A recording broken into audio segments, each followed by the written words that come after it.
The Hangman by Maurice Ogden. Into our town the hangman came, smelling of gold and blood and flame. And he paced our bricks with a diffident air, and he built his frame in the courthouse square.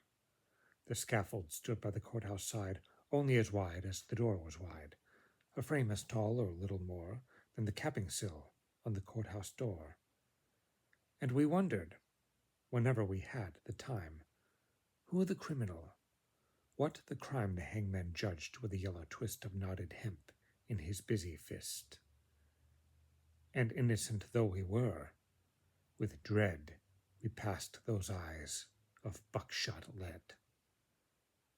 Till one cried, "Hangman, who is he for whom you have built the gallows tree?" Then a twinkle grew in his buckshot eye, and he gave us a riddle instead of reply.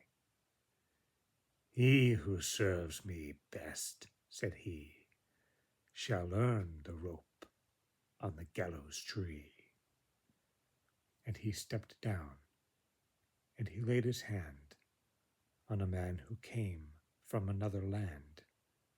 And we breathed again, for another's grief at the hangman's hand was our relief. And the gallows frame on the courthouse lawn by tomorrow's sun would be struck and gone. So we gave him way, and no one spoke, out of respect for his hangman's cloak. The next day's sun looked mildly down on roof and street in our quiet town, and stark and black in the morning air, the gallows tree on the courthouse square. And the hangman stood at his usual stand, with the yellow hemp in his busy hand, with his buckshot eye and his jaw like a pike, and his air so knowing and businesslike. And we cried, "Hangman, have not you done yesterday with the alien one?" Then we fell silent and stood amazed. "Oh, not for him was the gallows raised." He laughed a laugh as he looked at us. "Did you think I'd gone to all this fuss to hang one man? That's a thing I do to stretch the rope when the rope is new." Then one cried, "Murderer!" One cried, "Shame!" And into our midst the hangman came to that man's place.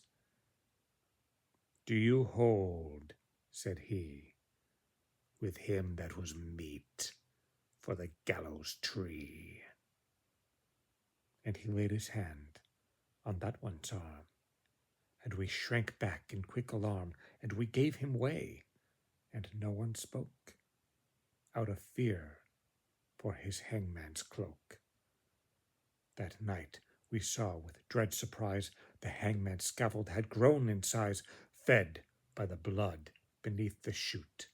The gallows tree had taken root, now as wide or a little more than the steps that led to the courthouse door, as tall as the writing, or nearly as tall, halfway up on the courthouse wall. The third he took, we had all heard tell, was a usurer, an infidel.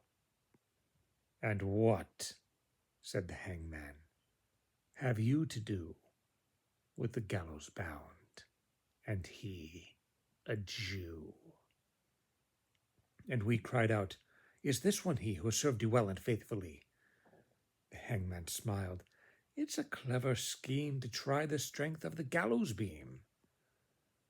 The fourth man's dark, accusing song had scratched out comfort hard and long. "And what concern," he gave us back, "have you for the doomed and black?" The fifth, the sixth, and we cried again, "Hangman, hangman, is this the man?" "It's a trick," he said, "that we hangmen know for easing the trap when the trap springs slow." And so we ceased, and we asked no more, as the hangman tallied his bloody score. And sun by sun, and night by night, the gallows tree grew to monstrous height. The wings of the scaffold opened wide till they covered the square from side to side, and the monster crossbeam looking down cast its shadow across the town. Then through the town the hangman came and called in the empty streets my name. And I looked at the gallows soaring tall and thought, there is no one left at all for hanging, and so he calls to me to help pull down the gallows tree. And I went out with right good hope to the hangman's tree and the hangman's rope. He smiled at me as I came down to the courthouse square through the silent town, and supple and stretched in his busy hand was the yellow twist of the hempen stand. And he whistled his tune as he tried the trap, and it sprang down with a ready snap. And then, with a smile of awful command, he laid his hand upon my hand. You tricked me, hangman, I shouted then, that your scaffold was built for other men, and I no henchman of yours, I cried. You lied to me, hangman, you foully lied. Then a twinkle grew in the buckshot eye. Lied to you? Tricked you? Not I, for I answered straight, and I told you true. The gallows was raised for none but you. For who has served me more faithfully than you with your coward's hope, said he. And where are the others that might have stood side by your side in the common good? Dead, I answered, and amiably,